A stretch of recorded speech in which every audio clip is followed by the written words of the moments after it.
டேய், ஒரு நிமிஷம் நில்றா. இப்போ என்னன்னு ஃபர்ஸ்ட் சொல்லிட்டு போ. என்ன சொல்ற ஸ்ரீ? சின்ன வயசுலேருந்து எனக்கு உன்னை ரொம்ப பிடிக்கும். நான் உன்னை லவ் பண்ணுறேன். இது கூடவா தெரியல? என்னது, லவ் பண்றியா? அப்ப இவ்வளவு நாளா நீ என்கிட்ட ஃப்ரெண்டா பழகலையா? இப்போவும் நீ எனக்கு ஒரு நல்ல ஃப்ரெண்ட் தான் ஸ்ரீ. அது எல்லாத்தையும் தாண்டி எனக்கு உன்னை ரொம்ப பிடிக்கும். ம்? உன்னை யார்கிட்டயும் என்னால் விட்டு கொடுக்க முடியல. நான் உன்னை ரொம்ப நல்லா பார்த்துப்பேன். நம்ம கல்யாணம் பண்ணிக்கலாமா? டேய், என்னடா பேசுற? நம்ம ஃப்ரெண்ட்ஸ்டா. ஃப்ரெண்டை எப்படிடா கல்யாணம் பண்ணிக்க முடியும்?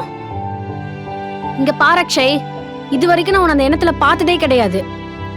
உனக்கு வேணும்னா டைம் எடுத்துக்கோ ஸ்ரீ. இதை நான் உன்கிட்ட ஏற்கனவே பேசலான்னு இருந்தேன். ஆனால் எனக்கு அதுவாகவே வெளியே வந்துருச்சு.